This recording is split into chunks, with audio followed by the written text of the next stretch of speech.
আজকে 14 তারিখ 14ই সেপ্টেম্বর। এখন ঘড়িতে 11:45। তো এখন আমি যাচ্ছি একটা জায়গায়। কোথায় যাচ্ছি দেখাচ্ছি। তো বাইক নিয়ে বেরিয়েছি সকাল সকাল, পুরো ব্লু নীল পড়া হয়ে। তো একটা ব্যাপার একটু নস্টালজিক লাগছে। আজ থেকে ঠিক 12 বছর আগে 2013তে যখন আমরা প্রথম ক্যামেরা কিনেছিলাম পয়েন্ট অ্যান্ড শ্যুট, সেটা নিয়ে আমরা 3 জন প্রথম ছবি তুলতে গেছিলাম। আজকে তারাই যাচ্ছি, সাথে আছে আমার চিম্পু আর পুঙ্কু। দেখাচ্ছি চিম্পু আমাকে নিয়ে যাচ্ছে যে কোথায়, কাল রাতে মেসেজ করলো চল ভাই একটা জায়গায় যাই, ভিডিও করি। আর পুঙ্কু ভাই আসছে। তো চিম্পু ভাইও নিজের গাড়ির কালারের সঙ্গে ম্যাচ করে টি শার্ট পরেছে। আরে সাবাস। আর এদিকে পুঙ্কু আসছে। কি লজেন্স দিচ্ছ? আজকে আমার জন্মদিন, তাই বুমার দিচ্ছে হারামি। 2013তে শুরু করেছিলাম, এখনো চলছে। ফটো ভিডিও চলবে, আমাদের বাওয়ালিও চলবে, কাওয়ালিও চলবে। চলো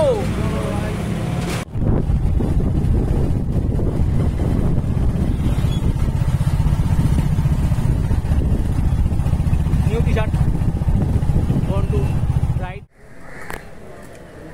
তো আমরা এসেছি টালা বারোয়ারিতে। এই পিছনে দেখা যাচ্ছে টালা ব্রিজটা। টালা ব্রিজ থেকে যদি ডানলাপের দিক থেকে আসো, টালা ব্রিজ থেকে নেমে বাঁদিকে রাস্তার দিকে ঘুরেই টালা বারোয়ারি। তো আমাদের এক বন্ধুকে কালকে ইনভাইট করেছে। তো বলছে ভাই তুমি আজকে গেস্ট, যতক্ষণ পারো ভিডিও করো। চলে এলাম। আর যদি খারাপ কিছু হয়, ঢুকতে না দেয়, মালটাকে কেলাবো আজকে ভাই। কি বলো পুঙ্কো?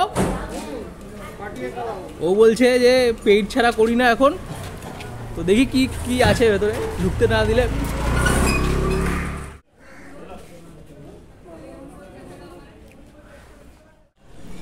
তো আসার সঙ্গে সঙ্গে একটা রেজিস্ট্রেশন হলো।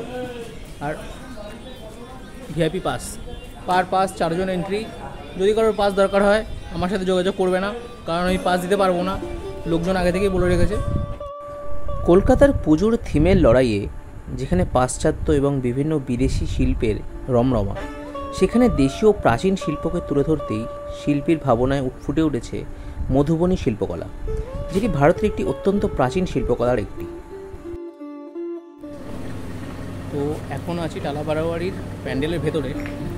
সত্যি কথা বলতে আমরা যখন পুজোর সময় ঠাকুর দেখতে বেরোই, তখন আসলে কি বানাতে চেয়েছে, কি মনের চিন্তাভাবনা আর্টিস্টের, সেটা কিচ্ছু বোঝা যায় না।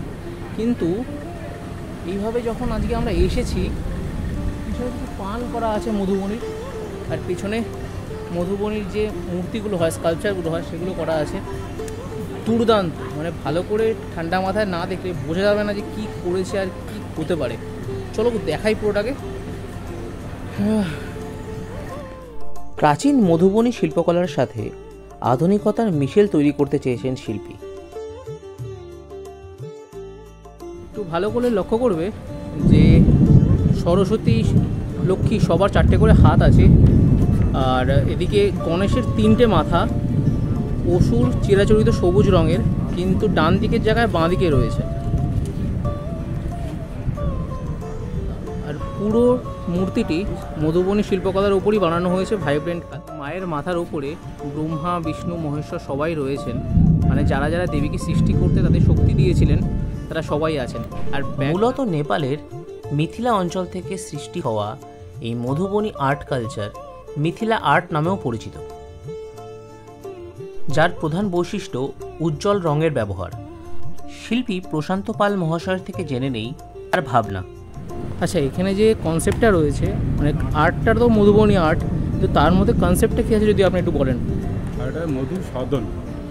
হ্যাঁ, মধুবনী শিল্পটাকে নতুনভাবে ইনস্টলেশন, একটা সদন বলতে অডিটোরিয়াম বড়, যেখানে মানে আর্ট ইনস্টলেশন হয়েছে, বিভিন্ন রকম ইনস্টলেশন মধুবনী আর্টটাকে। আর এই মিথিলা শিল্পকলা এর প্রধান বৈশিষ্ট্য হচ্ছে ভাইব্রেন্ট কালার আর মডার্ন আর্টের একটা মিশ্রণ। তো ট্র্যাডিশনাল আর মডার্ন এই দুটোর মিশ্রণে তৈরি হয় আমাদের মধুবনী আর্ট কালচার, যেটা আমাদের ভারতের একটা প্রাচীন আর্ট কালচার এবং ভীষণ সুন্দর। আর এখানে শিল্পী যেভাবে এটা ফুটিয়ে তুলেছেন, এক কথায় অনবদ্য। আমার তো এসে দারুণ লাগলো। তো বলছি পিছনে যে ঠাকুরটি আছে, যে মূর্তিটি আছে, সেটা 3 দিনে কমপ্লিট করেছে, দুর্দান্ত।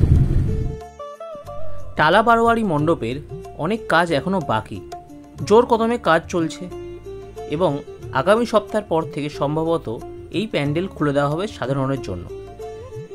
চোখ ধাঁধানো উজ্জ্বল রং, নিপুণ হাতের সূক্ষ্ম কাজ যাদের পছন্দ, তাদের প্যান্ডেল হপিংয়ের এবছরের উইশ লিস্টে অবশ্যই রাখতে হবে টালা বারোয়ারিকে। চলুন দেখা হচ্ছে খুব তাড়াতাড়ি।